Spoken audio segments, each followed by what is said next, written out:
All clear. Good. Go ahead and call the meeting to order.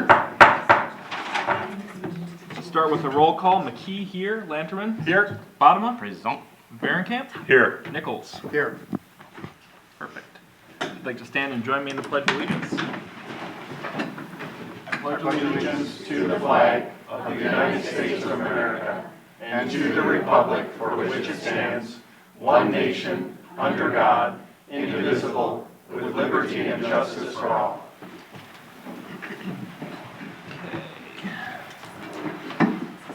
On to agenda approval.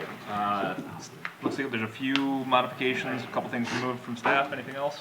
Yes, Mayor, we have items 7A, B, and C are removed. Item 7I, we have refined, revised, updated information. And item 7N, Parks and Recreation update was added. No further changes from staff. Anything from council? I would like to pull 7D. We'll do that at item 7. Oh, okay. Perfect. Anything I else? do that sometimes too. Oh yeah, totally. Who do you think I learned it? Other than that, I I wasn't will good to do it. take an entertain a motion to approve the agenda as amended. So moved. Second. All those in favor say aye. Aye. And Alicia, for everyone here, this is our new assistant city administrator. She's taking minutes. Are you taking minutes tonight? Sure. So, if you are, just feel free to jump in if you need us to slow down or if you need us to clarify anything, because I know I couldn't figure out our conversation after 4 days of being here and have to make legal minutes out of something, so. You're playing the halftime show too, do you know that? I didn't know that. All No right. surprises. Commission representatives, we have Cecilia and Val, and maybe Val's online?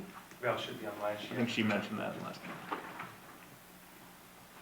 I don't see her on there right Well, now. hopefully she'll hop on at some point. Other than that, we are on to open forum for items that are not on tonight's agenda, and Jay can walk us through that. Ladies and gentlemen, invite you to step up to the microphone. If you have anything that you'd like to talk, please talk to the dais and share about anything that you'd like to talk about that is not on this evening's agenda. I have no cards. Okay. Then we will move on to consent agenda, which consists of items 7D through 7N. Does anyone want to pull anything? 7D was it? 7D. Perfect. May I Anything pull- else? May I pull 7G? Sure. And I would have actually asked a long time ago if you wouldn't have done that. So D and G, anything else? Okay, then I will entertain a motion to approve consent agenda items A through F, H, I'm sorry, E, F, and then H through N. So moved.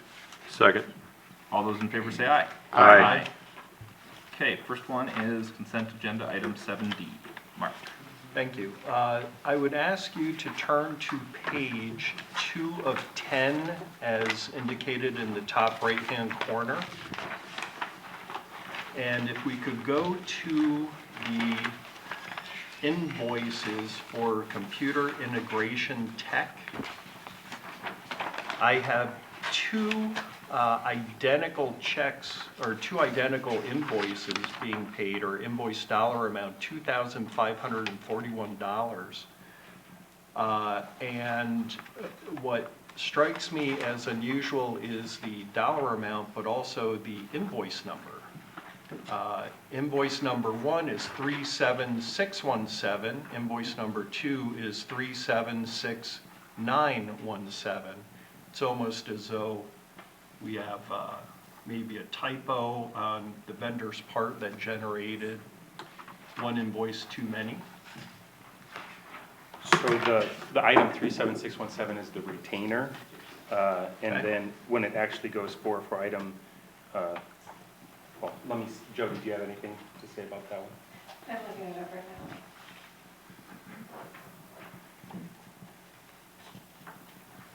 I guess I'm wondering why the difference in the invoice numbers. One has 5 digits, one has 6, and they both are for the identical number. And if you're already paying for IT services, why are we also paying a retainer? Isn't it usually one or the other, a retainer or just pay in full? Why both? It might, we have certain items that we have the IT contract on that we got relatively recently. So it might be, we have general So IT I'd have to services do research to versus- be able to Okay. answer that specifically, but I get your point.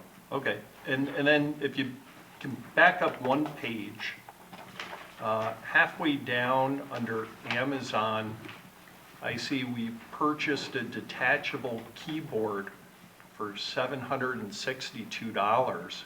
Is that like a government hammer? It's like $500 or something?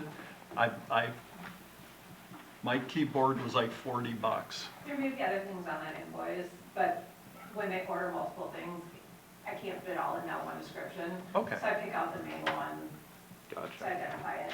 Oh, okay. It's All right below iPads, so it could also be multiples. Yeah, I imagine it's the detachable keyboards, which were 5 Or of the them. iPad. Okay, good. All right, that's it. Perfect. Thanks. And with that, I will entertain a motion. Jay's gonna look into that other item for you. And I'll entertain a motion to approve consent agenda item 7D. So moved. Second. Second. All those in favor say aye. Aye. And then on to 7G. Yeah, this is me. It seems as though the DNR created a lake, and we have to abide by the shoreland preservation of said lake, which I think if, I don't know how we, if they created a lake, I don't know why we have to approve it, but how can they just, what's the process for them to just declare a lake? Do you know of one? Can we disagree with it, or is it just something they did and we can't do anything about it? Yeah, I don't know of the process of when they determine a lake is now a lake or protected body, but they do have both of these lakes now identified as they have a DNR ID. And there is shoreland in the city of Corcoran that we now have to add to our plans in our zoning ordinance and in our map in order to be in compliance with the state requirement. So I could definitely look into what the process is, but this Cook Lake was actually shown on our zoning map. It just was not called out in our zoning ordinance. And then the other lake in Rogers at their shoreland in Corcoran, that one was news to staff, but there is a DNR ID associated with Yeah, it. it's just weird that we've been a state for 150 years, and with a lake declaration, it inhibits things you can do around the lake, and there doesn't seem to be any like rationale for it. They just up and decided there was a lake, with no explanation, no conversation.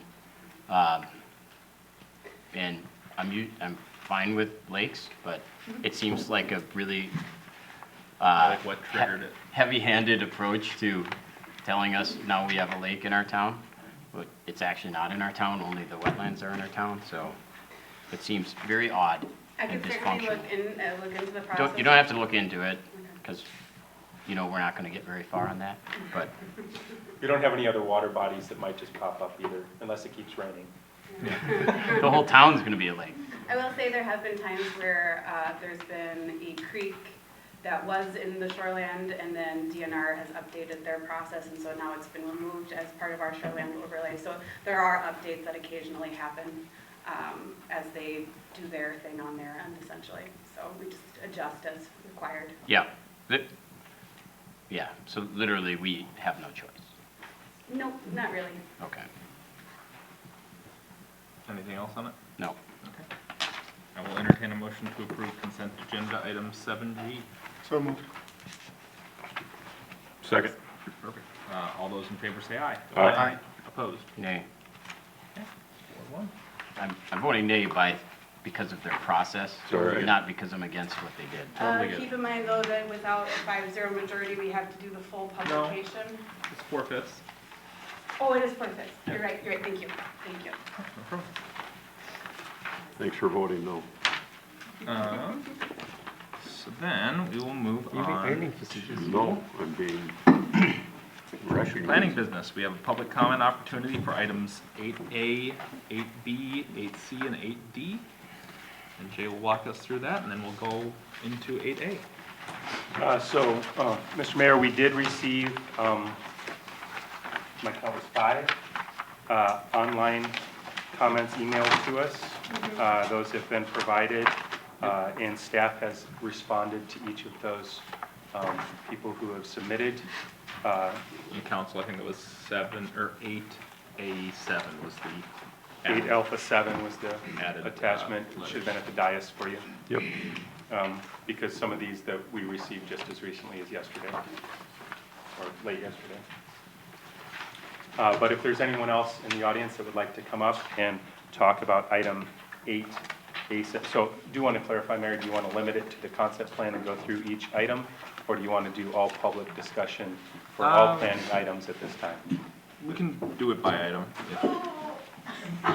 Or let's do it generally then, if we can see on the number. Let's do it generally, given the ooh. All right, so that in mind, items 8A, 8B, 8C, and 8D. This would be the opportunity if anyone would like to make a public comment, Mr. Mayor. Other than what I just mentioned, the items for item 8A, we do have public card comments submitted for item 8C. Okay. So if I could invite Ms. Brumman.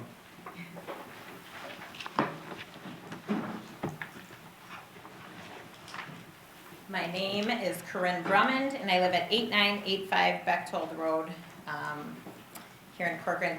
Thank you so much.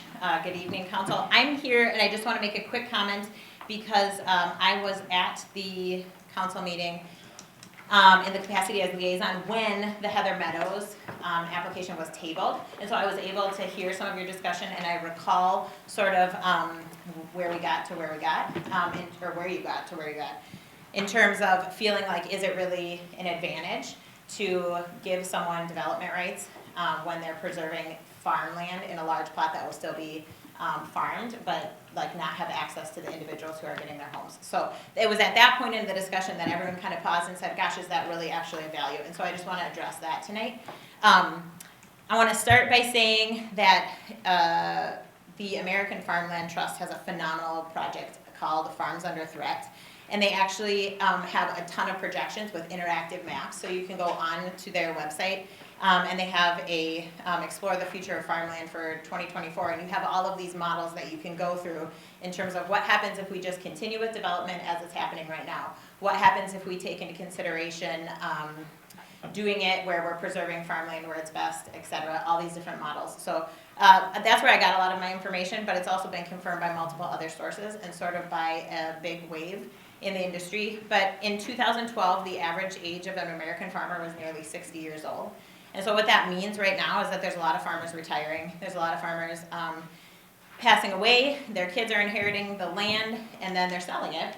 And also a lot of people who just recognize when you're as close to a city as we are, that your land has more value being sold.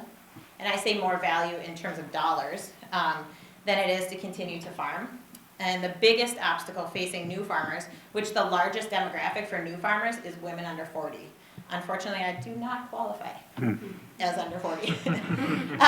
But the biggest obstacle facing those new farmers is difficulty in obtaining land because of the cost. And if you don't come from a generational farming family, it's super hard to get access. In between 1992 and 2012, 31 million acres of farmland were lost to development, and that wasn't just in cities, that was also in rural areas. What that equates to is on the low end is 3 acres per minute of farmland lost in the United States alone. The high end is about 4.3 acres of farmland. So I am here to say that the system is not perfect. There are issues within farming.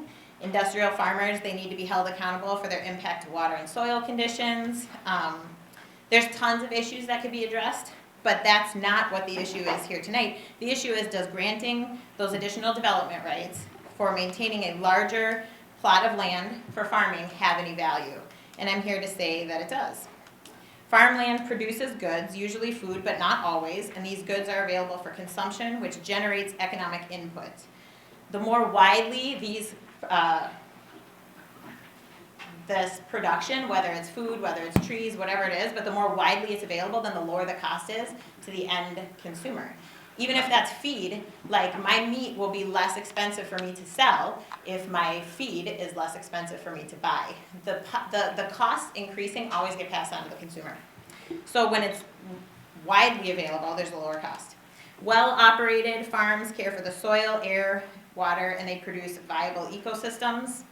And while a farm on its own may not have many employees directly, the agricultural industry as a whole employs millions in all sorts of fields, from manufacturing, machinery inputs, to researchers, retailers, packagers, etc. So that machinery that they need to use to run their farm has to be produced, has to be maintained, has to be improved. And then I also truly believe that there is a value of just having an agricultural literacy within our community. It is no joke that the closer you are to high-density urban areas, less people eat fruits and vegetables. They think their meat comes from the store. There's just an ignorance surrounding the food system and how our food gets where it needs to go. So I'm really here to say that the next generation of farmers should be supported and not opposed. And in this case, this application is a father and son. It's an up-and-coming young farmer. I don't know them personally, so I'm not here on their behalf other than as a member of the community. But the sale of that bit of land that they're going to develop out might be the very income generating, like what they need to actually run their farm for the next 30 years. Most farmers do not get to farm full time. It's their job, and then they have another job that they go do. And that's because our system's broken. But while we're working to fix what needs to be fixed in agriculture, solutions like this one, where we can offer more development rights for larger maintained plats of land, can allow that land to stay available for agriculture while we're working on improving the food system or the agricultural system and its value to our communities in general. Thanks so much for your time. Thank you. Thank you, Commissioner. Anyone else for items 8A, B, C, or D? No? Okay, then I think we can move on to, Oh, I do want to talk about Chastic Farms. okay, come on up.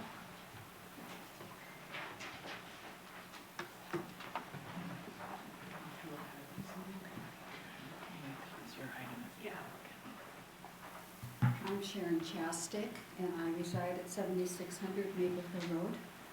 My husband Stan and I and our 3 children moved here in June of 1971. We had our business, Chastic Greenhouses Incorporated, on this same property. Stan worked on the Wastewater Commission and was awarded a plaque in April 2004 for his dedication to the city of Corcoran. Stan died of cancer in October 2014. Our sons and their wives took over the business a few years before Stan's death. Our son Jeff died in a horrific accident in September 2021. The decision was made to close the business. 2 could not run it, as it took all 4 to make it work. My name is in at St. Therese, and I plan to move in September 2024, but I cannot afford to pay the taxes at 7600 Maple Hill Road and pay rent at St. Therese, plus all other living expenses. I have to admit that turning 80 and the stress of trying to sell my place is starting to wear on me.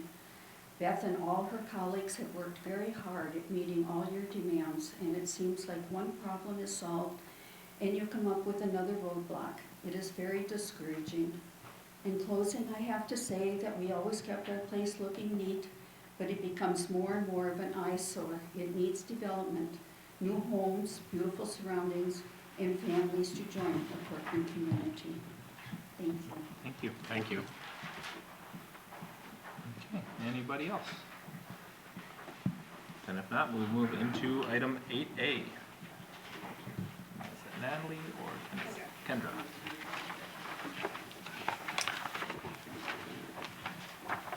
Mayor, Council, this is a sketch plan for the Newman Haven Eco Farm community at 8750 Trailhaven. Go to the next slide for me. This is a 5.5 acre site, guided and zoned rural residential. It's in the country outside of the MUSA. And next slide. And on the bottom is the concept plan for the project, and it's very similar looking today in terms of the structures. There's an existing home and an existing pole barn on the site today. The community does own the property. They're a nonprofit, and they have requested feedback on their concept for really two separate uses happening: an organic farming collective, which they described in their narrative, and a place of worship. And farming is a permitted use in the rural residential district, as is residential. Places of worship are a conditional use permit. So on the site plan, you can see the existing home on the north side and the existing barn on the south side of the lot, and the remainder of the site is farmed today. Next slide. So the concept plan includes the potential for expansion of the existing pole barn with a new parking area on the east side of the I'm calling it a pole barn because that's what it is today. But their intent is to make that a worship facility. They've provided in the concept plan the required number of parking stalls. I did note in the staff report that there is a sign on the building, and our code does not allow signage in the rural residential district of any type, which I think may be an oversight, but it doesn't allow signs. Can I ask a question about that? Yeah. Doesn't the state require a sign? Well, you can have an address sign, and that's what the state would require. Oh, okay. So anybody can have that, but we simply don't allow it in the rural residential.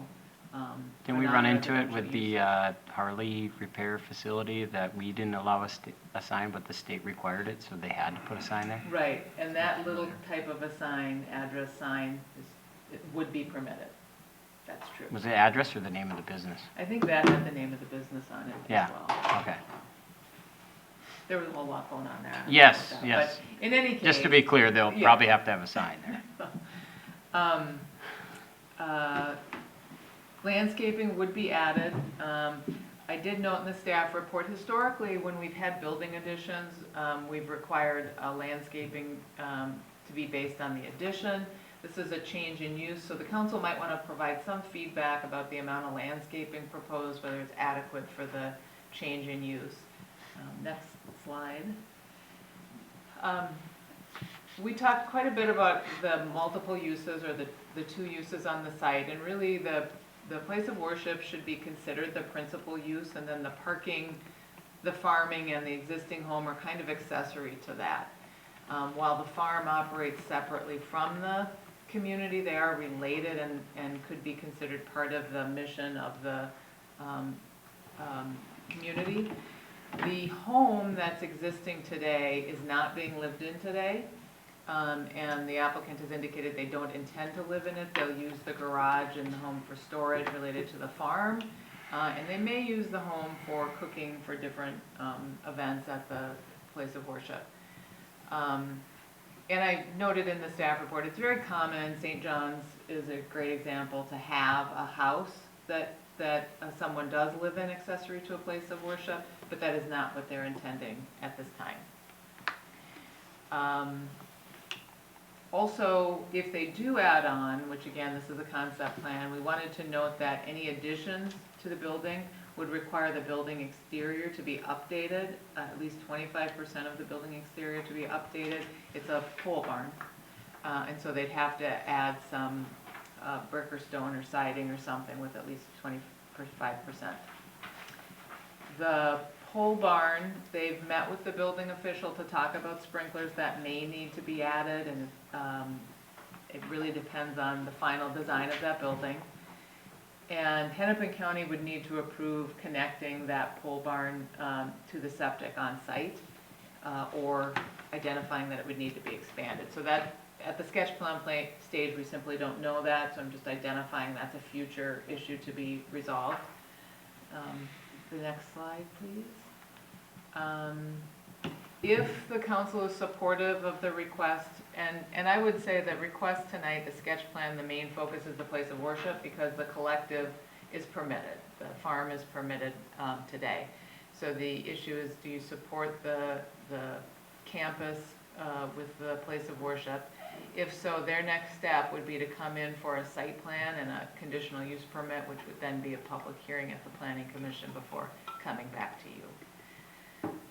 So I'm happy to answer questions, but it is a sketch plan, so really, as you know, providing good feedback to the applicant helps them make decisions, and they are here this evening, and I'm happy to answer questions or provide comments. Thank you. Any? I have a question. Go for it. Do I understand you correctly that staff is recommending considering the home as an accessory use, not an accessory structure? Well, yeah, that's a question. I thought I kind of phrased it as a question, but yes, I was thinking that, like the rectory at St. John's, or I would call it a rectory, I don't know what they call it, the house accessory to St. John's, I was thinking this could be considered that. Alternatively, if we called it an accessory structure, then they would need a variance to the accessory structure size. So I think that's something council should talk about. And a yard variance too, right? Because wouldn't it require a yard variance if Because it's it would be in the front yard. yeah, Right, so we need that too. right. But, you know, to me, the home is a structure, it's not a use, right? A home is a structure, right? Well, a home It's is not a a use, use. but this building is a structure, I would say. Well, but how can a home be a use? Our code calls permitted use includes single-family homes. Permitted use, Yes. okay? But the home itself is a structure. I'm not talking about how you use it. I'm saying we want to call a house something that it's not. It's not a use, it's a structure, right? I think what I was trying to get at with the comment, and I think this is a good conversation, is at St. John's, they have a church and a school, and the house that, I don't know if the minister lives in there or not, but that's a very common setup with religious institutions. And that's permitted by our code. That is not what's proposed to be happening here, but that house is an accessory structure to this facility. So I guess what I am asking for is feedback. That is how we approached it as a team. We talked about this at DRC and we felt like that made the most sense. But council could certainly disagree and provide other direction that this should be considered an accessory building that would require a variance for size and a variance to be in the front yard for this existing building. I have a couple more questions. Go for it.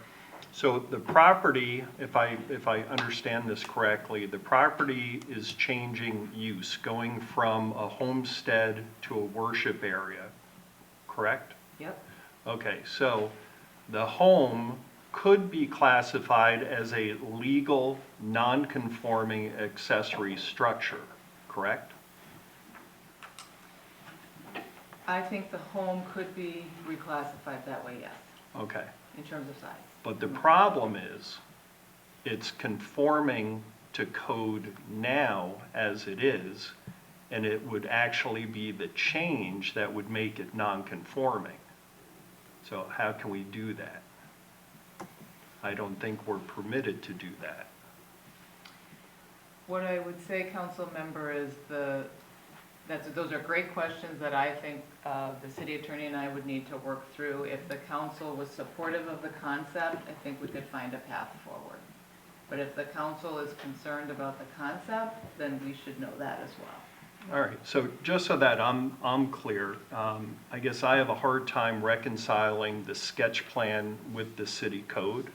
I have trouble finding that both buildings could exist if the pole barn is expanded as proposed. And so my feedback at this time is that a solution to this problem may exist, but I would recommend that the applicant do additional research with either our city attorney at the applicant's expense or their own attorney. That's all I have. Thanks. Anyone else have any thoughts? Yeah, can I ask this? Yeah. Do we just go down the road? Sure. Go for it. You're up. The home being a quasi-home, would it be, or whatever, I don't know what, it's sort of a nuance. Where are the applicants so I can ask? Oh, okay. So like, I struggle with then, does that need to be licensed as a commercial property in a residential district, if it's gonna be used for, I don't know how that works with if it's an accessory to the church or if it's a non-living accessory to the farm. We have different codes for commercial properties. And if people are gonna be, in theory, no one's gonna be living in there, but it's gonna have bedrooms and a commercial type kitchen or whatever. I don't know. Someone needs to work on the descriptor for what it is, so we can, if we're interested in the concept, to figure out how to license it. It's just an oddity, and I mean, you and I are sort of asking different questions, but along the same line.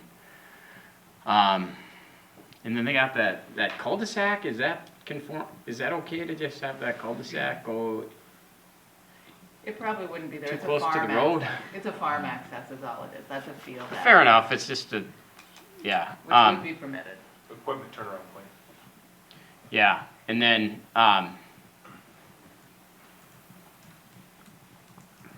is the organic farmland relevant to this conversation even? Like, you could have an organic farm anywhere. You just don't, like, maybe I have an organic farm and you don't know about it. Like, you don't actually have to identify it on the map. That there's less discussion probably needed on that. That's an accepted use. It's an accepted use. Yeah, so who cares about that part, right? Well, I It think. doesn't tie into the worship area, and like there's no connection. Maybe the people that go there also like organic food, but there's no actual, I don't know. They don't I need our think approval for If that. this is helpful, Yeah. I think, yeah, even if there wasn't support for this, from council, they could go probably Yeah. forward with an application to. Just to get clear that the done. application up. I don't know if that's relevant. Other pieces are for me, it's the worship facility and the house. I Are think the only reason thing to the farm consider. is relevant is that the house is being used to store the tractor and the No. seeds or whatever and produce that comes out of there instead of as a living space. I think that's the only reason it's particularly relevant. And organic or not is not relevant, except that that's part of the story they're trying to tell. Sure. So I don't know if it makes sense. Then again, if you're storing seed as a cooperative in a business in a structure, then that all of a sudden isn't a home and has to be classified as a business. I think from a tax perspective, I think that we received questions in some emails about how does it get taxed, and I think that's a question for the county assessor that we can bring back if it moves forward, to understand that we don't license farms, we don't license businesses in Corcoran, but how they would get taxed. In We this case, as a license businesses nonprofit. to the extent that if there They're are in a home. a number of different people coming to the house, like the number is like 10 trips a day or something, if all of a sudden this house becomes a place where everyone comes to buy organic stuff, and so that becomes, Well, I would make sure you guys know what you're doing when it comes to the code, because you're walking into like, this isn't a bad idea. It's just such a weird combo of stuff that I think it's almost too early to even offer an opinion, because nothing is straight in what's going to be classified as what. That's my opinion about it. I can't have an opinion until you figure out what it is you're doing and whether it matches what it is the code has to say about it. Fair enough. Any other thoughts or questions? Look at the puzzles and stuff. So, Let me know, before you get going, let me know if I'm off base. We just had a concept plan come to us off of Oakview, of a concept of a worship place, those kind of things, and we did not support that in rural residential. Our comments up here at that time was, we have ordinances where churches can go. And that was not a place. And then that application was pulled. So in my mind, this is almost the same thing. If we were to support this, what repercussions come if they're two different things? I support the organic farm. This is a beautiful property with a decent pole shed. There's concerns from neighbors, neighboring farmers. This is an organic farm. What is the owner gonna do to protect their organics when the farmer close to them is spraying insecticide, herbicides for his cornfield, soybean field, those kind of things? The farmer is not gonna do anything to protect that land.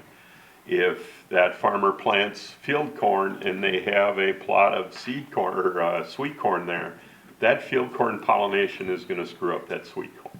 So we're starting to cross over. I don't believe a church belongs in this area. It is not a use that I see in our ordinances and stuff. Correct me if I'm wrong. It is an allowed use in rural residential.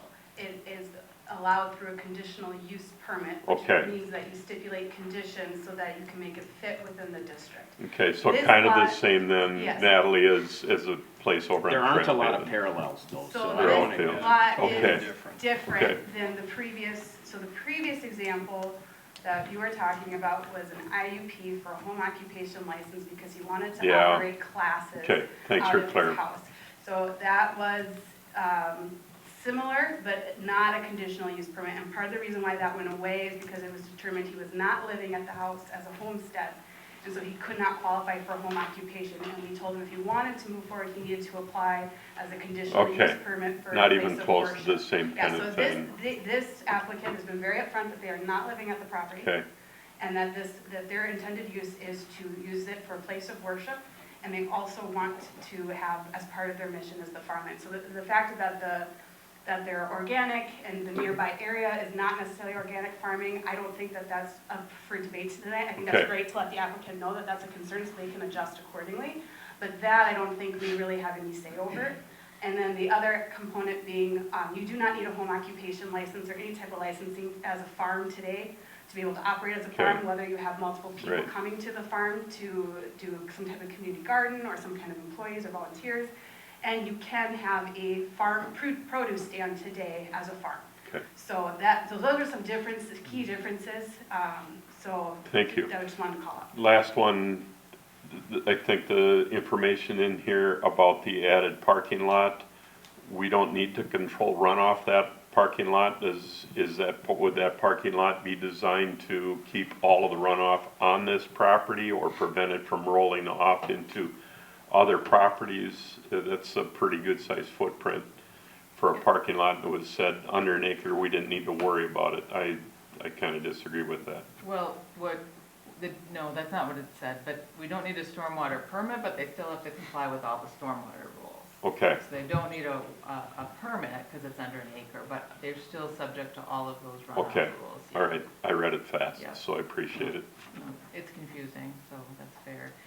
Mr. Mayor, I know it might be helpful to have the applicant, I think he's prepared to kind of tell you more about his site as well. I mean, when you finish your questions, because I think some of the questions that have been asked, he might be able to answer a little bit about how things Sounds function. good. Jeremy, did you have anything you wanted to cover before? I don't have questions. I'd be happy to hear from the applicant Okay. before I put my initial Yes, thoughts. please come on up.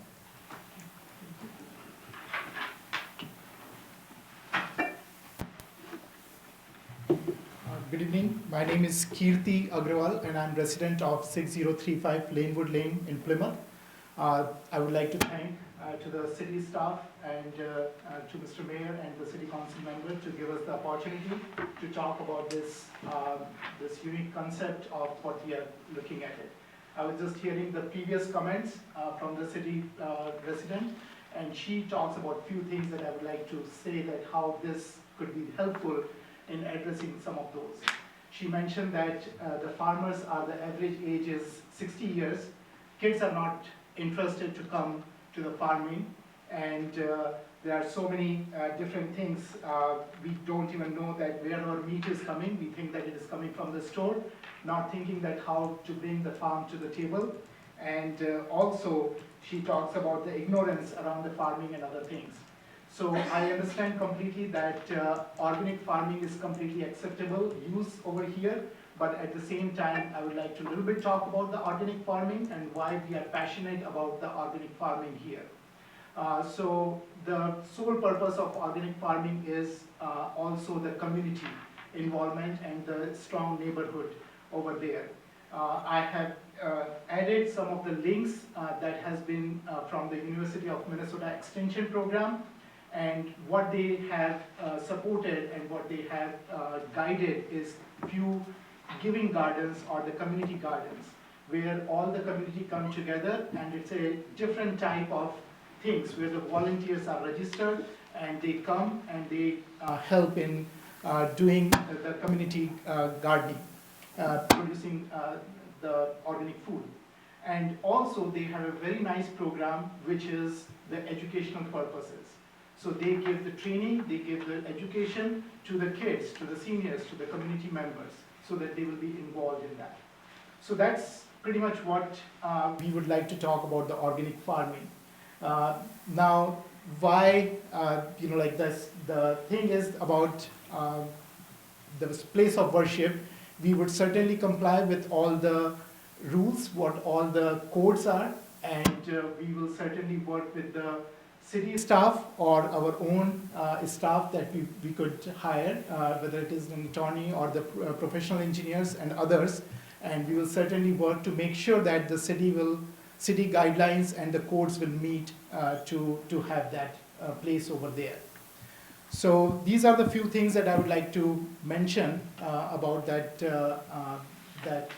all these things. And also we would like to get the feedback on how, so this organic farming is because the community members who came together to have this new Mahavan eco-community farm is passionate about the things where we can live the healthy life and at the same time support our kids or educate our kids. Right now we are all IT or like professionals and other professionals here, and honestly speaking, like most of us came from the farming community. Like my grandfather has a big farm in India, and I have no clue until I started looking at it, and then I went to a couple of farms here, then I see that how the farming is different in India versus over here, and my kids don't have even that much of exposure, right? They think that everything can be bought in the grocery stores. So we would like to give not only just our kids, but the kids in the community, the opportunity where they can grow the relationship among themselves and also learn, so that we can keep the farming in our society, in our community. So I'm happy to answer any questions related to the place of worship, how it will be used, what the purpose is, why we are planning to have it, why not going to the commercial district for the place of worship, why specifically in the rural area, and all of those. I'm very happy to answer those questions. But we would really appreciate if we can get some feedback on whether it would be council members would be receptive of this type of plan in this place. Thank you. Any questions for the applicant? Dean? What will prevent you from building a church on that property? Tear down both buildings and do that with an accessory building to the organic farming and such. To me, it's kind of a stick out like a sore thumb kind of deal right on that property. I'm not able to, you've got a shed to store your equipment and those kind of things. You got farmland, you got all of this stuff. The community side of what you're doing, I understand all of that, but to do a worship place there, what makes it so that you will park no more cars on than in that parking lot? What prevents you from parking down the streets, those kind of things? Extremely rural, and you're bringing how do I want to say it? Institutional. An institution into a rural area. It just doesn't make sense. And again, I'm attaching it a little bit to a previous deal. Right. Whole different application, whole different kind of thing, but it seems like then we weren't fair to that person by not supporting that. It never came to us, or they pulled their application and all of the things that they talked about. It just doesn't seem a right place to be. Certainly, it's a very valid concern, not only just for you, but for our neighbors also. When, if the application move forward, they would definitely come and talk about it. There would be a concern that what happens if this grow, or, community grows and all those things will happen. So I would like to just talk about our community. We have been meeting for last 15 years, and we are around 10 to 12 family members that we are since last 15 years. Not, I'm saying that we will not grow, but certainly we will not grow to the point where we would have to build the new facility or build all those things. In fact, even the addition is just we are proposing to make sure that in case if any future needs are there, and especially we would like to add the restrooms which are ADA compliance and other things, that's the only reason that we are proposing the addition. However, the current facility that we have, the pole barn would be more than enough for what our current use and the future use would be. I'm assuming that some city code will prevent us that not to have the bigger facility over there, or if we have more cars than what it is intended for, and if you hear the complaints, then definitely we would be called here and we will be talked about it. I was just listening to one of the city council meeting, and I really like the point where the applicant came and she wanted to increase the time for her organization, for her festival, not the festival, but the fair, for half an hour or 45 minutes. And one of the comment was that she has been really good resident, and she has been always comply with the rules, and she has been always responsive. And that's what the residents, that's what the, community member we would like to be. Thank we you would for- not like to be where that city council has to think about that, hey, why we had approved it, why we have to come back and discuss about all those things. Thank you So for that's, doing your homework. thank you, yes. So regarding, sorry, go ahead. No, to your point, Councilor Berenkamp, we can make a condition in a conditional use permit that parking has to be on site, and so if there were to be parking on the street, that would be reason to revoke the conditional use permit. So there are some thresholds to be able to hold them to the premises. So there are some, that's a part of that's the benefit of the conditional use permit and why you have it as a conditional use. Yeah. I'm hearing a lot from the surrounding folks, and it just, I'm one of the surrounding folks. I'm about a mile away from this property and such, and if it is an allowed usage in the rural residential area, I just don't see this parcel being that. A 5-acre parcel, the sliver it is, those kind of things, if it stays a small tight community that they're talking about, I may support it. I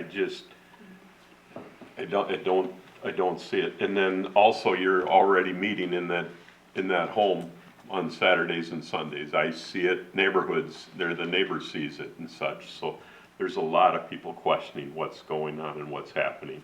Again, private property, it's being used, but it's not what it used to be. And that was a very well-kept yard, very meticulous owner and those kind of things. And they're seeing some of that stuff start slacking, and they aren't appreciative of what's going on. So I have very, very much concerns on my side and a number of the neighbors talking to me, so. Chairman, did you have anything you wanted to add? So Questions you had? the way that I see the use, I don't have any problem with organic farming, community gardening. I don't have any particular reason to have concern around being able to meet the CUP criteria with this small scale of use. I think if it were 10 times the size or 3 times the size, then I would want to see some more criteria around it. And I think there are ways to structure the conditions in the CUP where this can be okay. I don't have particular worries about, I'm considering what Councilor Lanterman said around can we create a legal non-conforming issue by allowing a change. And I'm remembering when we talked about Heather Meadows last time, I think it was Heather Meadows last time, by allowing new lot lines to be drawn, one of the structures would be in a required right-of-way area. So we had to accept a lower level of right-of-way. It seems to be similar to the kinds of things that we do regularly, if it fits with the other code requirements. And at the small scale that it is, I don't have particular concerns around that.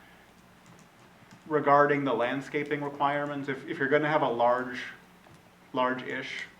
parking lot in a rural area, I would want to see that fully landscaped, just like we would in a higher density residential area, full screening from headlights and so on. It looks like that's required. I'm not sure that it is. I think it is. I think that the code, we've just sometimes not allowed the building addition or required the full building addition based on the code requirements of the perimeter of the site or the square footage of the building. Sometimes we've based it historically on additions, and that's why I wanted to raise it, because I feel like something more than that's probably required. Do we want to see the full landscape count, which I put in the staff report, which is I think 66 trees, something like that. So that's good feedback. Okay. And then in terms of lighting of the parking lot, would there have to be safety lighting for public safety, or would it be unlit? Public safety didn't say anything about that. It's more of if they have lighting, they have to comply with their standards, but I think that could be a use where we're flexible. Or we could say we don't want lighting. I would prefer no lighting because of the area that it. Yeah, so I think that could be a conditional use to the permit, so. Okay. And I agree with the concerns about parking off the site. I'd want to see all the parking contained as well. And that could limit growth too, as part of the conditions. And I'm kind of where I think both John and Mark kind of touched on.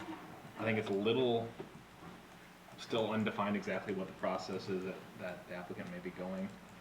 So it's hard to give full feedback on, we don't know what exactly we're looking at. But I would, if you want to proceed, I would encourage you to work with staff and your team and try to nail that down. In terms of things I'd like to see if it does proceed, landscaping, absolutely. I don't know necessarily about that full number, trying to map that out in my head. I would just, as long as the parking lot is very heavily screened, would be important to me. I would not be in favor of any change to the sign ordinance in the district.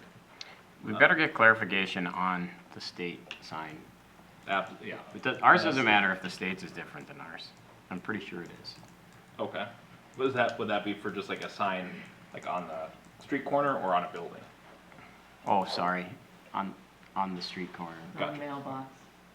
Gotcha. Or, no, I think it's more than that. I think they have to have a bigger sign than just having it on their mailbox. Yeah, that's the only time that's come up, but I made note to check out that. So I'd be okay, obviously, with what the state requirement is, if that's what we have to do, but I wouldn't be in favor of changing the code other than that. I would like, if this were to go forward, to have the parking condition that Natalie, you raised and Jeremy talked about. And I do, the organic farming aspect of it is interesting to me, and I'd be supportive of that aspect of it. It's a cool use that fits along with kind of what Corinne was talking about and what you referenced that Corinne was talking about.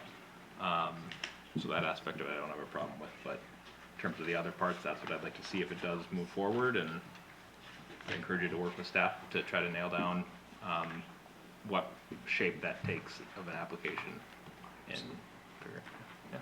Can I add one? Yes, you can. Thing?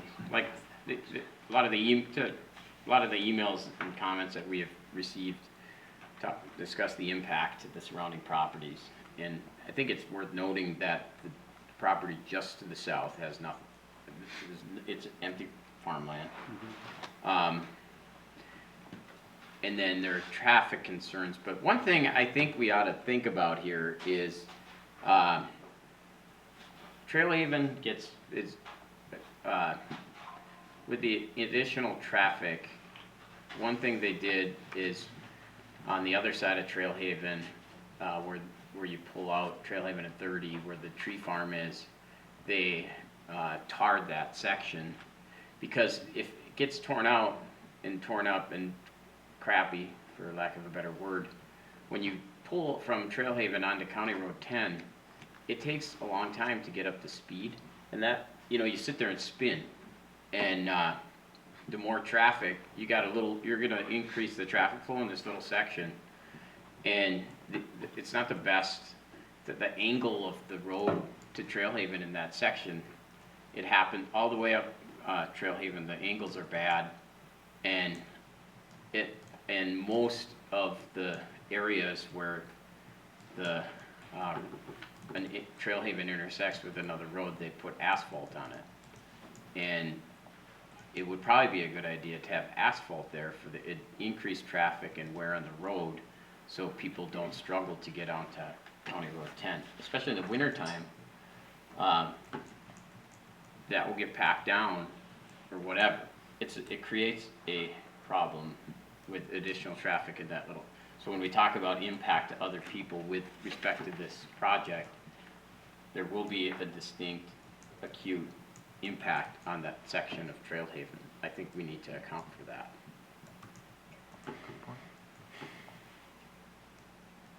Staff, have any thoughts on that? Do we want to do like a feasibility?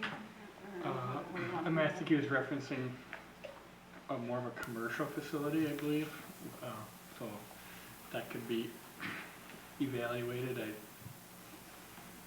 Isn't this kind of a commercial thing? I guess if it's defined that way, but I mean, I think in that case it was trucks and commercial, yeah. So the greenhouse I think the equipment that uses it may be a differentiator between that and this, in that specific case, but it's a fair question that we could look at further.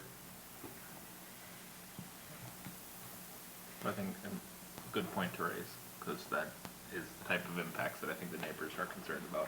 I would also encourage you to work with the neighbors if you're looking at putting together an application. That goes a long way. And some of those meetings can be tough too, but it's very helpful. Do we know what traffic counts are at that intersection? Not offhand. Yes, we do. They're available online. And I'm wondering what fraction this would represent relative to current state. Don't have that information now, but it's something that we could certainly have engineering look into. I don't know if we would necessarily need to do a full feasibility study, but we could do a memo as we sort of move forward. I mean, if this represents 5% of the traffic that's already there, I wouldn't have concern. If it's a significant fraction, then maybe. Ultimately, the city is responsible for the safety of the road network, and as development happens, we have to consider the impact of the development on that network, but it seems likely this could be a low enough impact that we wouldn't trigger anything. So I'd want to understand that. We could certainly look at that. One last thing that I have, just a question. I think it was in your narrative, it certainly was in the staff report about maybe like a one-time a year festival of some sort with about 75 people. Could you tell us kind of about that? And would it just be once yearly, or how is that? Yeah, so that is what, when we looked at it, when we talked about it with the staff members, then we said that we are looking for a facility that can accommodate up to 75 people, but that is not the norm. Because if you look at in the narrative, we have mentioned about the opening timings for the place of worship and also the opening times for the organic farm. They do not coincide with each other. They have different timings. One of the things that I would like to mention to you that why this is a small complication is because the timing is we meet early in the morning on the weekdays. Just a couple of cars would be there, just one or two cars would be there, and that's what it is there in the narrative. And on the weekend it would be Friday. Friday and Sunday, which would be around 8 to 10 cars. That's what we are expecting on those things. Sunday it might be like so. I would like to just share my own personal story while we are talking about it. We'll address a couple of things on why we have the need for the place of worship and how it works normally. So I came to US in 2000, and then I met my future wife, and I talked to her over the internet, and then I said, I'm going to make a trip to meet her in New Delhi. So I went there, and the place of meet that she picked was the place of worship. So that's, you can imagine that, and we did not even go inside of that place of worship. So what it is, the concept, the culture is that if there is something, the place of worship is there, then they feel like going to that place and doing it. So that's the main reason that we would like to have it, so that the volunteers are coming to volunteer, but at the same time, they have in mind that, okay, there is a place of worship that we are going to, yet they are doing the volunteering work at the organic farm rather than just coming over there. So it is not the continuous congregation that they will be set at the same time, all of them will be there at the same time, and then all of them will be dispersed at the same time. So that will alleviate some of the traffic concern also, that it is going like one car, two cars that way. That will alleviate some of those concerns. But certainly it's all revolve around that, hey, if we are going somewhere, then is there any nearby place of worship is? And then we will spend time on doing some of the activities over there. So that's one of the reason that a place of worship is there, so that the volunteers can of course be there and then do the work. Now, if our goal is to increase the congregation for the place of worship, we would have certainly go to the more place like the downtown or some other, even in the Corcoran where we are developing the commercial place, we would have gone over there.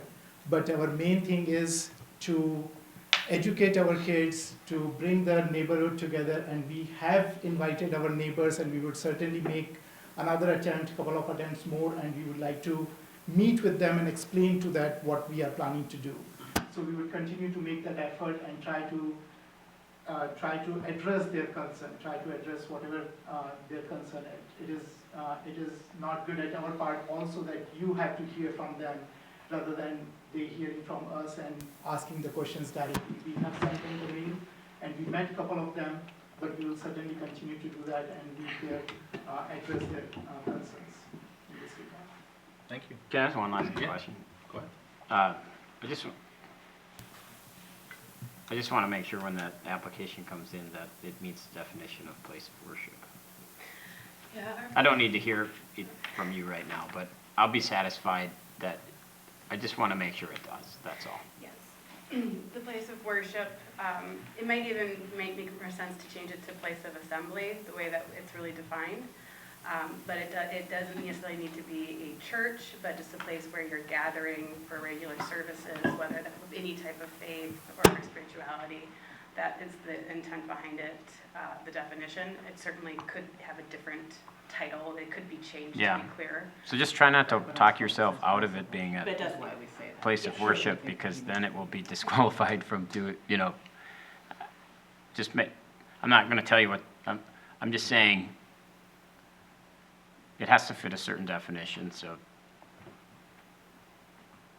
let's be good about having it meet the definition.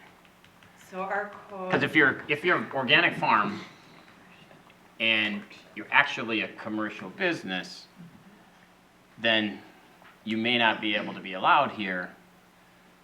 Well, place of worship is allowed here. But potentially some commercial businesses wouldn't be allowed here, like a gathering spot potentially wouldn't. That's what I'm saying about clarify your purpose and make sure that it's within the structure of our law, and that, that's what you got to be careful about. I'd say that every application just. For like a place of assembly, we would consider like a Rotary Club or the Lions can have a place of assembly. But you couldn't put a band shell there. I don't know if that's allowed. Actually, you can. We have an event center. Oh, okay. So, Well, just make, yeah. but that has different rules, though. It does have different rules, but this wouldn't qualify as an event center. It does so our code calls it place of worship, and it includes anything that's primarily engaged in religious worship. And then our understanding and speaking with the applicant is that that they have spiritual services, and that the organic farming is a deep-rooted part of their spiritual mission. So that's why it's all that's why it's all entangled and part of the application. But it does meet the definition of place of worship currently in our code. Now, could we nitpick at it and make it a little better so that something that doesn't have like a clearly recognized faith to be able to qualify as place of worship, we can certainly do that.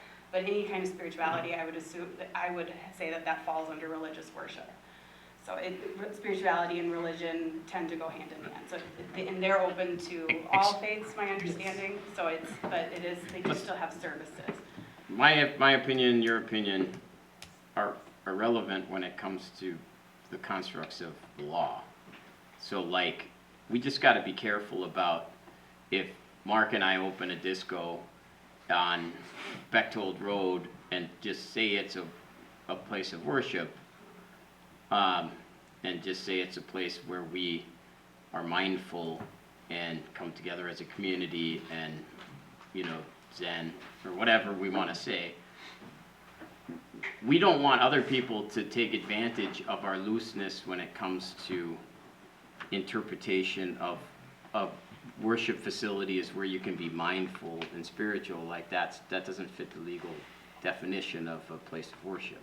It might be our opinion, but we have to have places of worship be just actual fit within the code of the law of places of worship. Otherwise, anybody could call anything they do a place of worship and do whatever they want. And we don't want that. And I'm not suggesting it's happening here. I'm just suggesting we get it right on the definition. You would have the CUP criteria to control the volume of the disco if you had a Lord. But you know what I'm saying?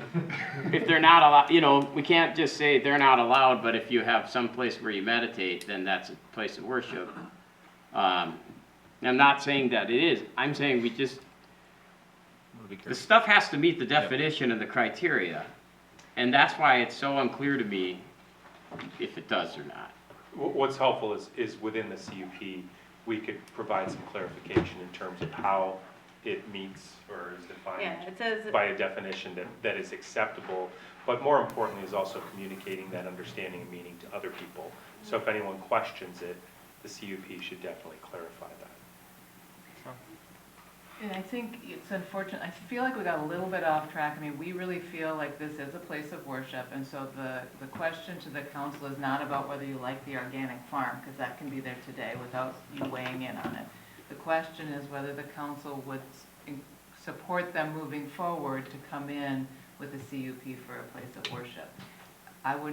The house is irrelevant, we can work through that. We think we shouldn't say it's irrelevant, but it's something that could be worked through.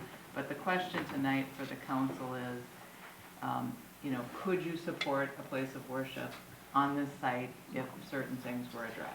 And I think of an appropriate But you can't just carve out everything else that's in the application and ask us to only consider whether or not this is a place of worship. It's a holistic application with a lot of parts to it. And whether you think it matches or I think it matches, doesn't matter. The application in its entirety is what the council needs to come to a decision on eventually, correct? Well, no, because the house and the farm, you don't have to weigh in on, but you do have to weigh Well, I in on do the- if you on want the to house change a worship. structure to a use, then I am gonna weigh in on it, because you can't do that. You can't take something that is currently conforming to city code and change it and put it outside of compliance, I guess I right? just don't know how to go back with the applicant after the feedback tonight. I mean, I think Councilmember Nichols, I thought that was very clear, and I think I'm pretty clear on Dean, but I mean, if the applicant feels like they got good feedback, then we can move forward. Can I ask one more question? Sure. Do we have anything like this in our city now? as far as a church in a residential area or a place of worship in a residential area, what Any CUP, whatever this is going to be, is there anything similar to this? I don't know of anything off the top of my head. Well, I mean, I would say all of our churches are in Yeah. residential areas. Hope was at one point. And they were all in residential areas that were rural at one point.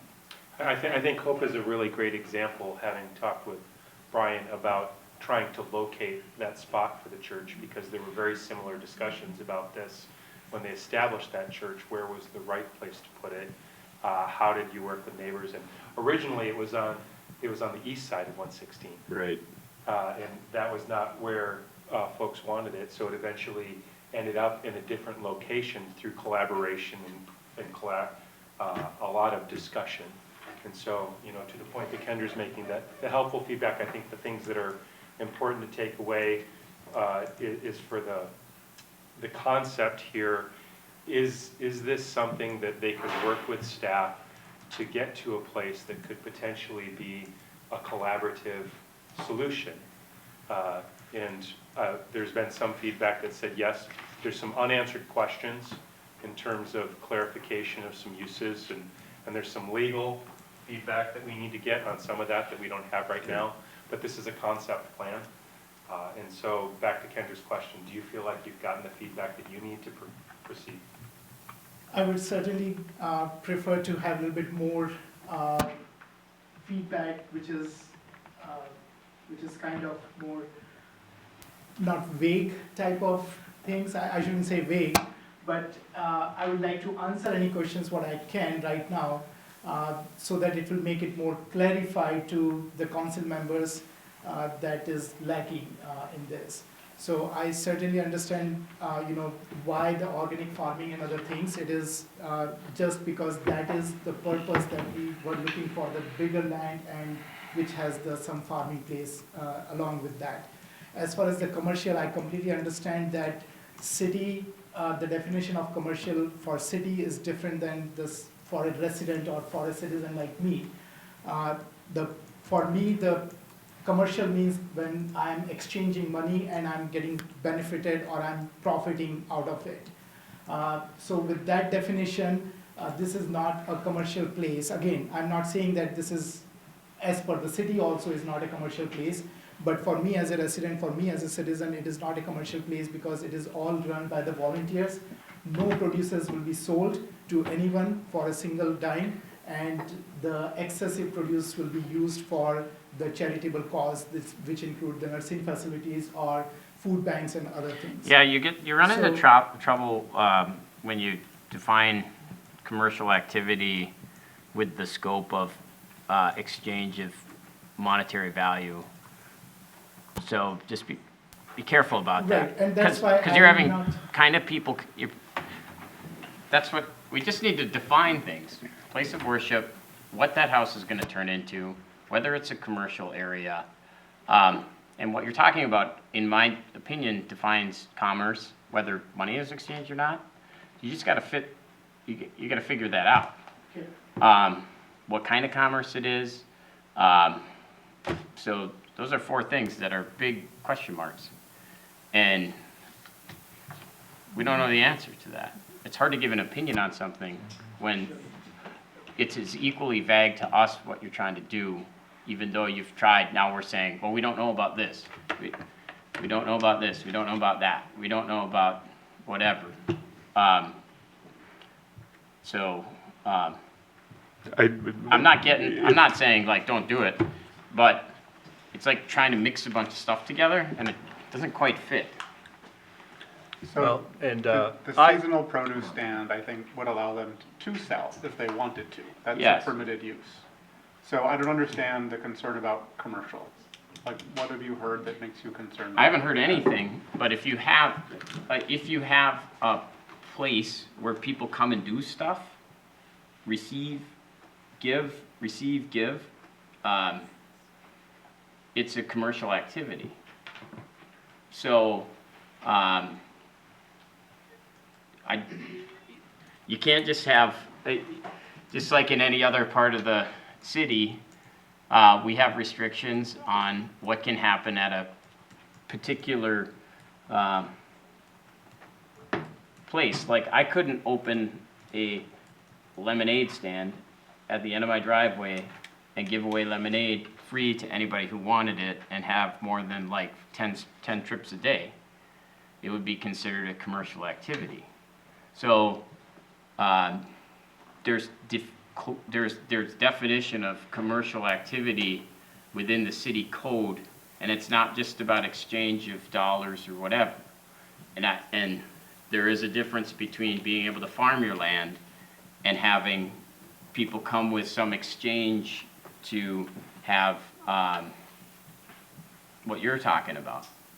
And so and I still am like, is it a place of worship, or is it a gathering spot, or is it a place that you set up to support the organic farm? So like if it's a sort of a place of worship, but really it's about the organic farming, then you have a business and not a place of worship. If it's a place of worship and it's sort of like a place where people gather, but there is a definition of place of worship that we want to be concerned about. Because otherwise, we get into the problem as city council of people just, because the code on places of worship is different.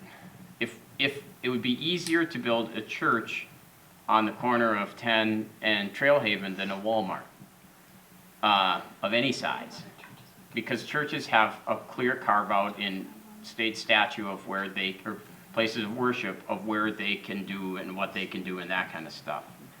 So if I really wanted to build something, I could just say, well, it's a place of worship, so I should get all these carve-outs. And I'm not suggesting you do that. I'm not suggesting you're doing that. But we got to make sure as a city council that if somebody comes in here and says they're a place of worship and they get exceptions to a lot of rules, that they actually are. And I'm combining it with this other stuff actually confuses it even more. Sure. Like if you said, here's what we're going to do. We're going to build a place of worship here. We're going to whatever. It would be easier to pass than if you said, we're going to build a place of worship. And by the way, we're also going to have this house. And then we're going to have people that come and go and do commerce, which even if it doesn't pay, they're still doing stuff. Like that actually messes up the church thing, because technically also, if you have a church and a big percentage of the church's activities actually have nothing to do with the church. So if you open a church there and 80% of the activities are your organic farming, what they'll do is they'll say, actually you're not a church because there's a certain percentage of activity level and you don't get to have the same carve out in the city structure. So even if I loved what you're doing, and I think I do, we plant stuff and I attend church, you got to clarify what you're asking for here, and you have to fit it in with your. It's not a good application in its current form because there's no clarity on a lot of stuff. It's a concept right now. Yeah, it's the idea. Just real quick. So I don't mean to go on, but you asked. So Sure. that's what's going on Thank here. you. Thank you, it is really helpful. One more real quick question. Is currently, it is taxes are based off a residential homestead, but nobody's living there. How can that happen? And then it's identified as New Mahaven Eco Farm Community. How does all of that tie in? If nobody's living there, how can it be homesteaded? So it's based on, I don't know the homestead rule, but Okay. I think it hasn't dropped off yet because it's based on a certain point of the year. So when they bought the property, it already been certified as a homestead for the year, so it's not going to drop off till next year.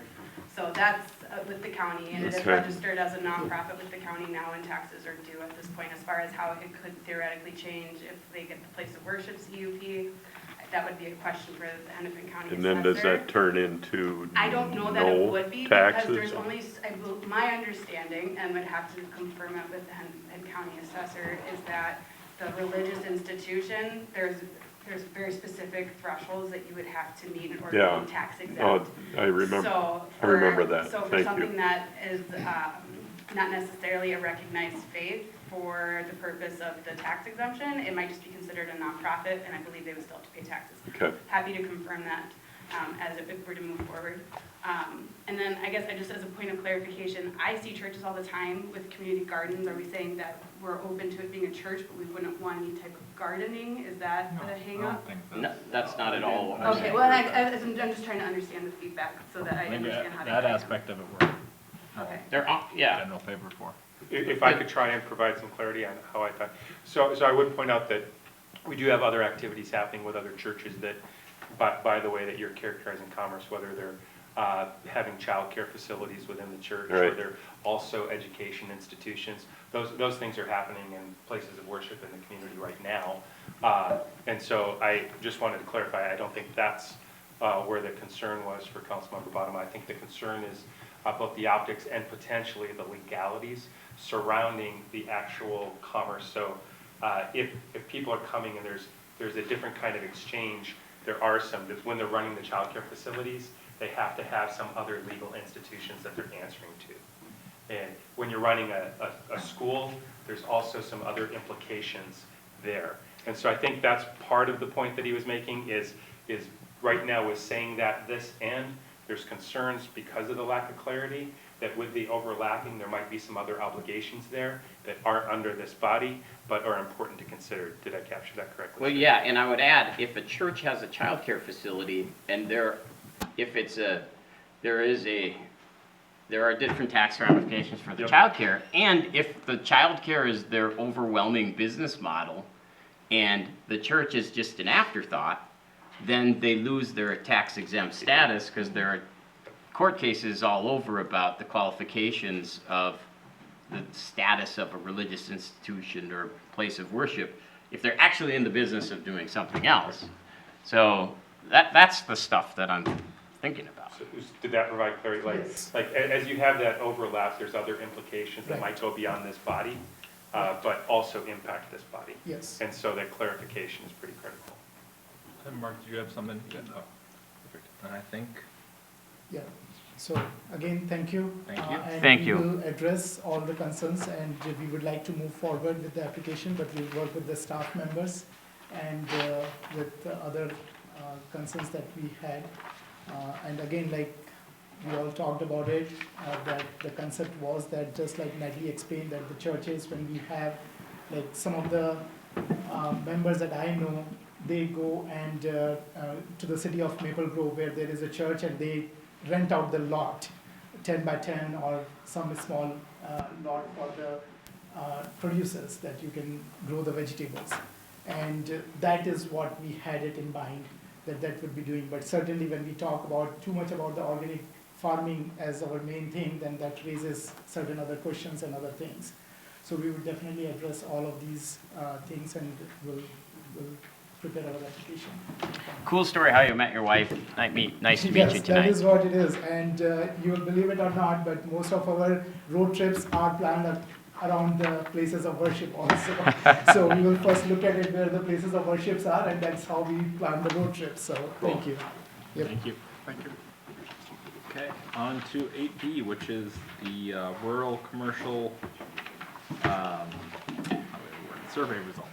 Yes, so this was a survey that staff had been directed to post to get some information from our residents on how to handle subdivision in relation to development rights, or not using development rights going forward in our rural commercial district. Next slide. So as part of the survey creation, staff created a story map which explained the basics of our development rights program and history, as well as explained our rural commercial district. And then at the end of the story map, because we did feel it was critical for people to have that basic understanding to be able to provide meaningful feedback, so they had to go to the very end of the story map to get the link to participate in the story. And the survey was there were several questions, but the heart of it was a visual preference survey, providing 6 options as to what different divisions could look like to control development within the rural commercial. And the survey was made available for 3 weeks, from Friday, May 31st through Sunday, June 14th. Next slide. Mailed invitations were sent out to all properties within 500 feet of both the rural commercial and the transitional rural commercial district, 49 unique addresses received a invitation to participate.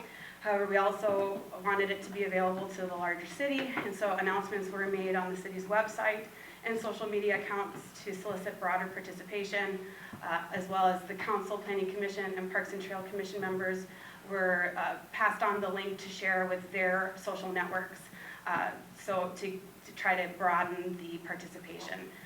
And additionally, we had a flyer posted to City Parks. So we tried to figure out ways that we could harness free ways to get the word out there. Next slide. So for the survey results, we did receive 36 responses, and 6 respondents received a mailed invitation. So it's a response rate of about 16.7%, which is not ideal, but it was a short collection window. There were 3 respondents that owned commercial property within the rural commercial, and then 3 respondents do not currently live in Corcoran, but own property in Corcoran. 2 of those respondents are currently building what they called their forever home to reside in Corcoran.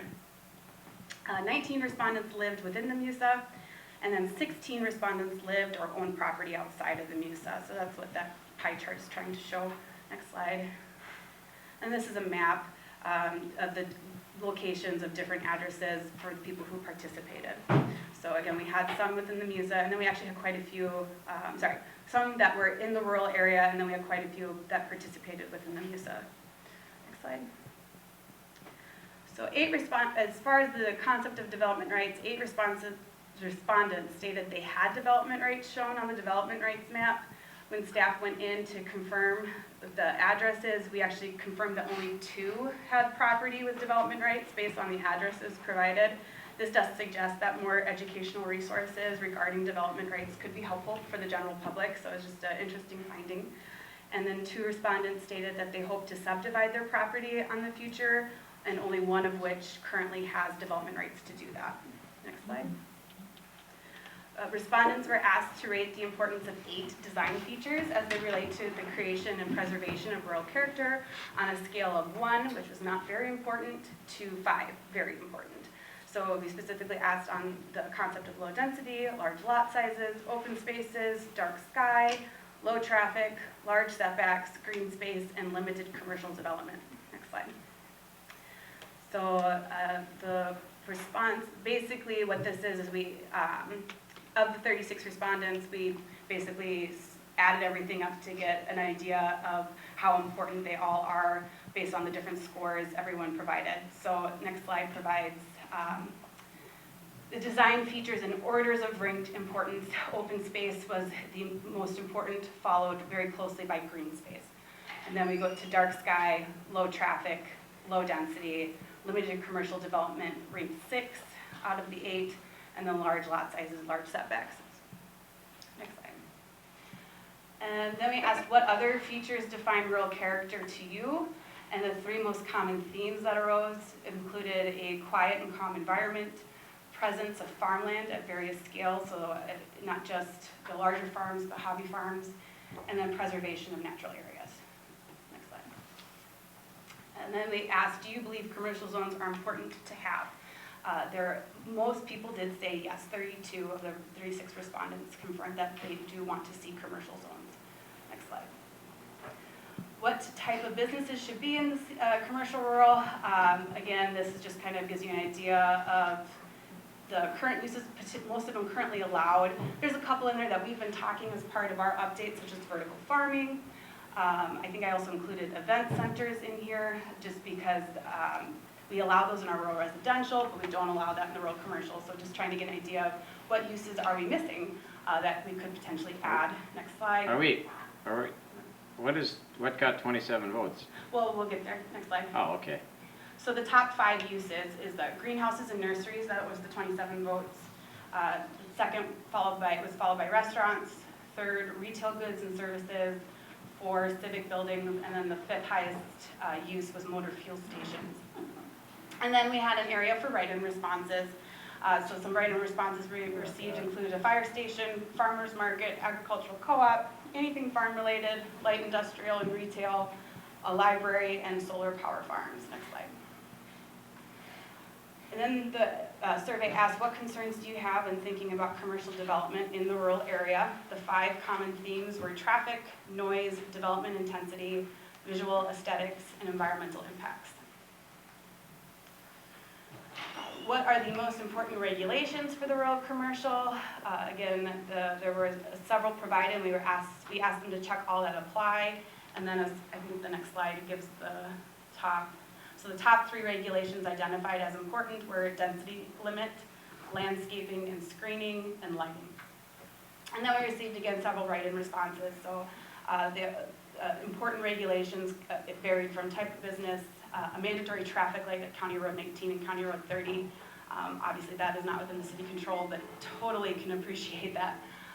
Flexible standards based on use, regulations of toxic materials and air quality, water usage, aquifer contamination prevention, noise, someone put none. I don't know if they meant nothing additional or if they meant no regulations at all.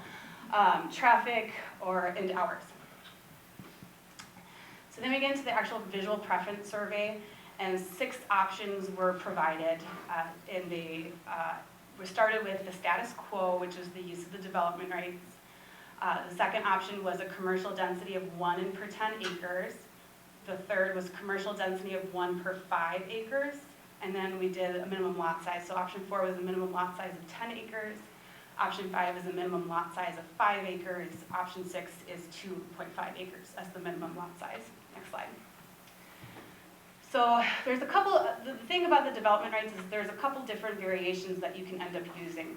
So you could theoretically use development rights to have fairly equally sized lots. Or you can choose to have some smaller lots as low as 2.5 acres, which is our current minimum lot size in the rural commercial. And then you could balance that with some larger lots, such as 20 acres in size. So that's what the visual is trying to show, that currently the development rights has some flexibility in how we get there, but the density would be 1 in 10. So to make the rate, and there were 3 different ways that we ranked these options. First, I asked them. Can I ask a question on that? Sure. On the development rights question, is this specifically related to development rights in residential, or is it specifically related to commercial?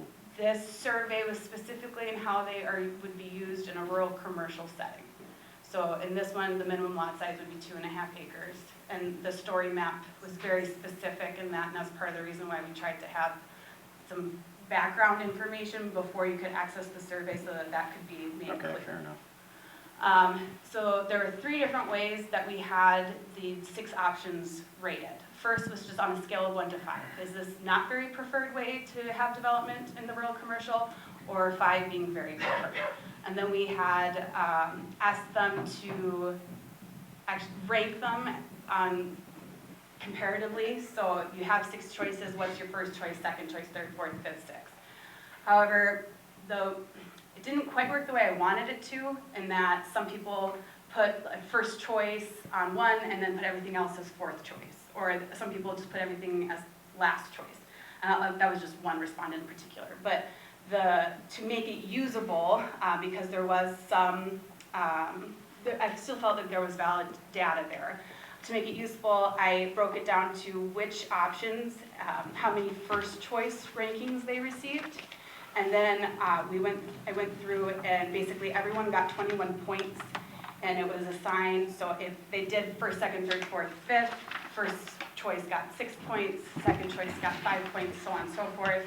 If they did something where all of them are ranked the same, then everything got 21 points divided by 6.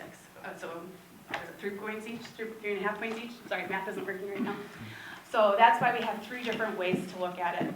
So for option 1, on a scale, it received 115 points.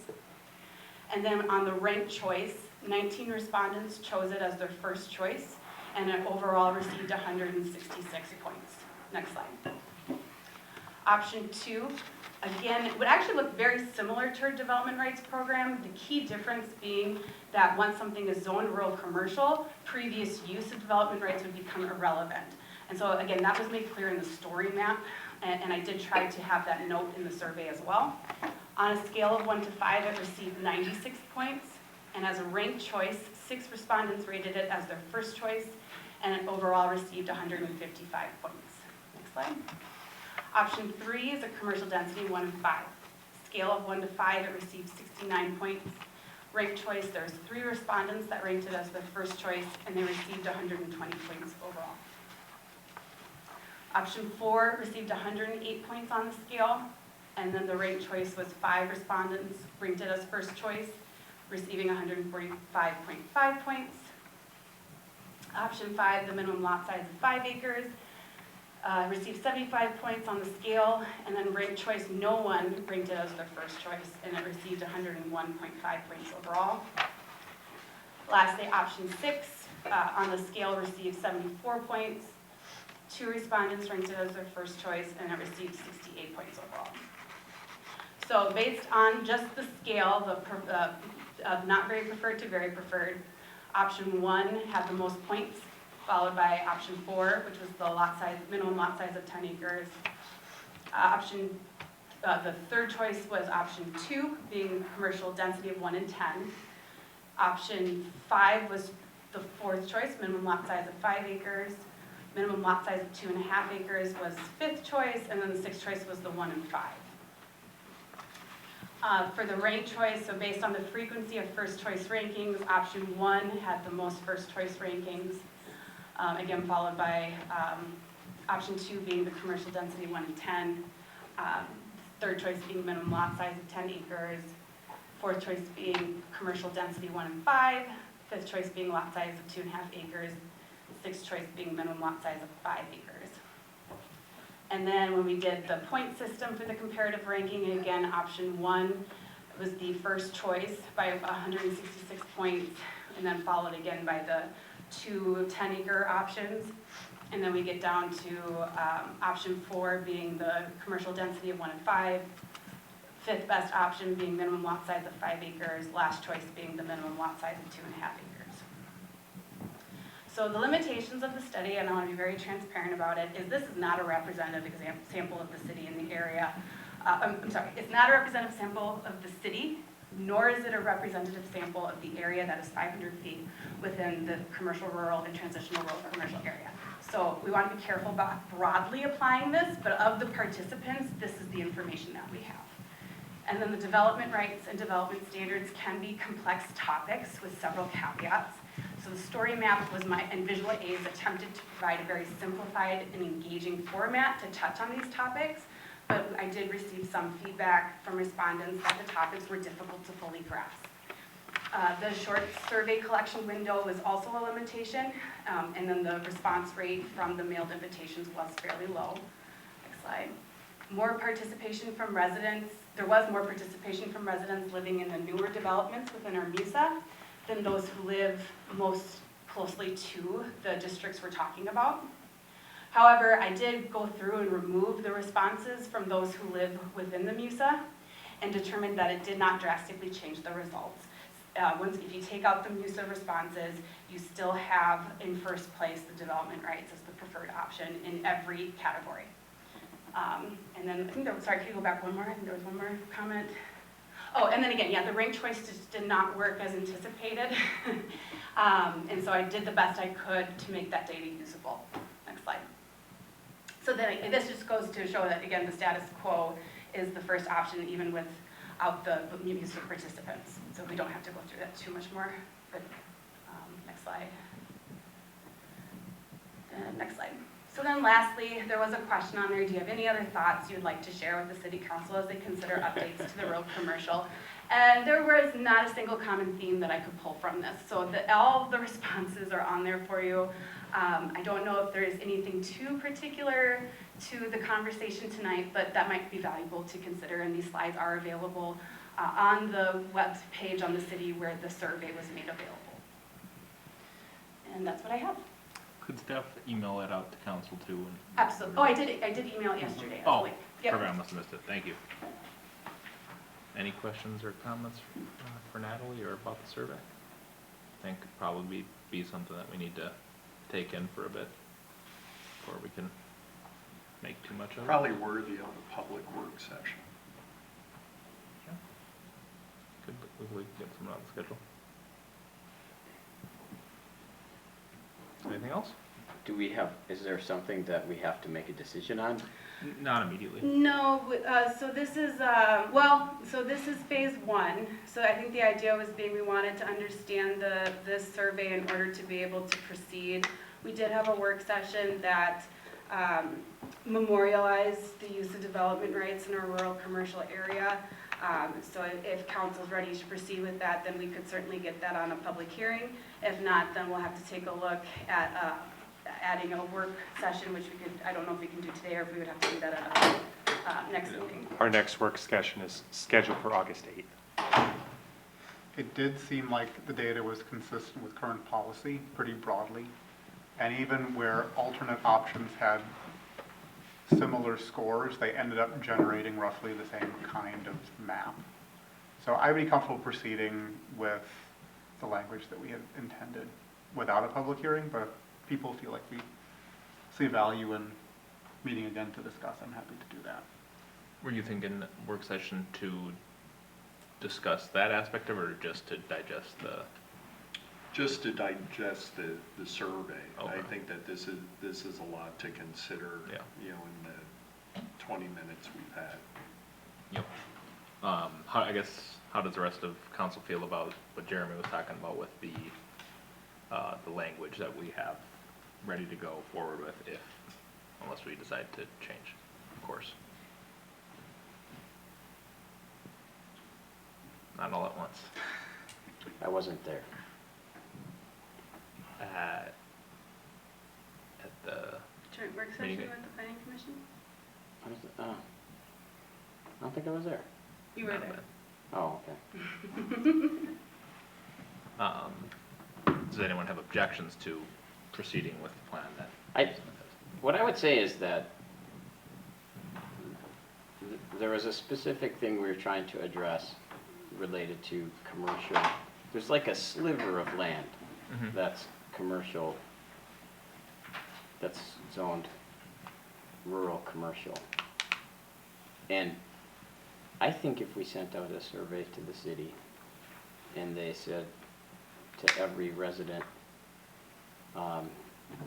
would you be okay, what would your favorite, would you rather no houses, if you had a ranked offering, no houses ever, no more houses in Corcoran, that would be the top by a mile, by 1,000 miles. Probably. So, the result of, so if you go with my hypothesis that if everyone had a vote as to whether we had any more houses in Corcoran, that one would win. And that, so it shouldn't surprise us, the 1-1 with the less amount of anything. And I mean, I'm on board with that because I live in the country, I like the country. But we can't always just do that. So it's some of the options I think it's more deep than the survey. And I think there's a little bit of some people that you had the question, like, do you own building rights? And like, it sounds like a lot of people think they own building rights. Yeah. Which is funny to me. That was an interesting finding. And like that is I really think that take the commercial, the rural commercial out, and the building rights for rural areas is what is keeping Corcoran different than every other town. And there's a neat history to that I've just recently learned about. So former Mayor Ken Gunther was cleaning out things as he's getting ready to move, and he sent us the very first comp plan that Corcoran had in 1978. And on page 21 of that document is when the whole development rights conversation started in 1978, with the same topic of conversation here, the intention in 1978, as Councilmember Bonema just talked about, wanting to maintain open spaces and try and maintain our rural character. It's outlined on page 21 in 1978 of the very first comp plan. That was the intention then. This isn't a new conversation, is my point. Yeah, so I think we're mixing I think we're doing a lot of mixing of the residential with the rural commercial concepts, and it could be very confusing for people. Gotcha. But So would you want further discussion before when is it roughly scheduled to? if So we at this continue time, the it course wasn't of scheduled. We were, originally, the timeline was, we were hoping that this would go to a public hearing in June, Okay. with council decision in June. So we are. Second June meeting? Yeah, so we are, at this time, Oh, I'm sorry. we July. understood quickly that, because planning commission was the one that wanted to understand what residents around the area thought about the change. And so I brought that to council, and then council directed me to do the survey. And I encourage you to look at the story map. I do believe it was very clear that this was how we're applying it to rural subdivision. And then rural commercial subdivision. And so at that point, when you authorized the survey, we knew we weren't gonna be on the timetable anymore. So right now, we don't really have a timeline. when the applicant came, I think we said, like, we're gonna do this and we're gonna do it as soon as possible. That was the agreement, and I don't wanna unwind that. I don't know I know the applicant, we've talked, but it's not like, I'm not doing it as a favor to that application, but we told an applicant that we'll do this as soon as possible. We have to give an answer as soon as possible. This being the update. Whatever, yeah. Clarification of rural It makes a commercial difference in his was, application. When they came back with the concept plan, the request was clarification of rural commercial because of the ambiguity or at least the confusion related to it. The applicant felt like they met the current definition, but they were also experiencing some frustration in going forward with their plan, and had been delayed over several months recently, and years actually since they first brought it, or first developed the idea. And so June was the intended date, but then there was some added, so we changed if you recall, we changed our goals and measurables to add this as a priority for planning. And so, to Councilmember Bonema's point, the longer we wait to respond, there is an applicant that's waiting for a response. And we have gotten some clear feedback based on the directive from the council and from the planning commission on where to seek information and how to seek it. And it's essentially affirmed the position that we already have and have had for a significant amount of time. And so if we still want to wait, one thing that would be helpful for staff to understand is what is the desired outcome that differs from that. Yeah, essentially, if we want to schedule a work session, what is it that you need from me for that I work think session? Mark's comment on the work session was just about the survey itself. Yeah, I don't want to delay the app. I'm a quick study. I don't need it if it slows things down unnecessarily. Sounds good. So I'd say unless someone feels differently, we continue set for July or June. We probably push that to July. So we currently have a progress report due on goals and measurables on July 11th. This would fall under that as far as a deliverable on the goals and measurables. So I'm so sorry. And some water? Yeah, if we're saying that, thank you.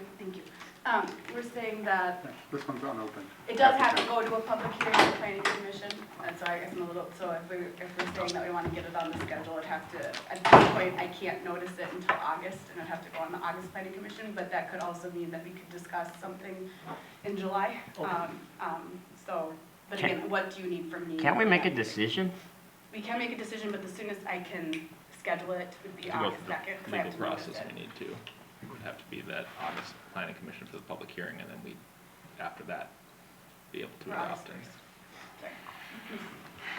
Whatever that first Thursday is. Yeah, August 1st. Yeah, August 8th. So that is kind of the quickest. We gotta do it. Yeah. We gotta do it as quick as possible. We said June, and we gotta be able to control what we control. Well, I think the issue is we can't get a notice out for the July planning commission meeting. No, because that's next Tuesday, so I can't get it out legally. Oh, because of the holiday too. Yeah. So the next planning commission date would After be that is August August 1st, and that would be the first meeting after that. Which would be the 8th for the council meeting. Commission meeting on the 1st. Yeah, we could certainly put it on the 8th. Do we have to go? Okay, ours would be, our meeting would be the 9th then, or Ours would be the 8th. Yeah, okay. Yeah, as long as the council's okay with the staff report not being quite done, it won't have the planning commission discussion quite yet. Yeah, I think if there's something relevant, maybe that's on the discussion, let us know on the video and we can all research it ourselves. Maybe have the planning commission chair come and talk to us about it or something. It's just like a government thing, you know. We're all part of the government, and Maybe so long as the rep isn't the newest member, because that'd be tough for them. I don't want to perpetuate the myth of us being slow. Yeah, I don't know off the top of my head who would be at that meeting, but I mean, I can certainly, I mean, I'll be able to, it's more just if the staff report gets, because we're trying to be better about our staff reports being done on Wednesday, so I won't have had time to update the staff report. with the I think it'll be planning fine. commission. I think it'll be fine. We'll go forward with it as soon as possible, to John's point, and try to get that done on the 8th. And by then, we might actually be electronic. So you There you get go. the immediate update. That would be nice. Perfect. Okay, thank you. So just to clarify, August 1st Planning Commission, this topic will go, and then August 8th, we'll bring this for public hearing at the council meeting. Yep. Understood. Okay. John?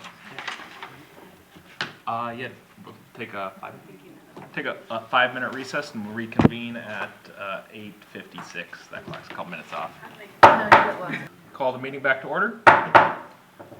And we will pick up with item 8C. And this was tabled a couple meetings ago, so I think we're going to try to pick up where we left off. And then if anyone has questions for staff or needs to be reminded of anything, feel free to just raise your hand or step in and we can ask those. And we can kind of go from there. So, John, did you have a point that you wanted to start with? No, my ask would be that we just start where we left off. I think I called for the pause, right? Yes. And my pause was related to something Commissioner Anderson said, and I was thinking about too, is it relevant that in the OS&P application, that the open space is not usable to the public, and is it of any value to those other people? And I wish it was, and I wish, but I think, like, if we all had a vote, not that we do it this way, but I think people like the idea of having farmland as the open space option. So I've thought a lot about that, and I'm open to. That being another. Yeah, I think that's all right. To that point, and Jay kind of touched on this earlier, but and I'd actually Page 21. be interested in what it says in our current code about it, but page 21 of the original 1978 comp plan. Additional development rights will be granted as a density bonus to encourage an owner to cluster basic development rights and make an effort to maintain the remainder in a large enough parcel for economically viable agricultural use. This should give an owner flexibility to sell parts of his or her land that may be substandard for agriculture while preserving the bulk of the prime agricultural land. Is one of the intents and uses of OS&P. So there you go. So, yeah. So I'm glad we paused I'm glad we paused. The applicant probably would have preferred we didn't pause, but thank you for the patience while we figured out what to do. And I think, yeah, we're both there. Yeah. But I think to your point, I think it does meet both the original intent and what our code says now as an intent. There's certain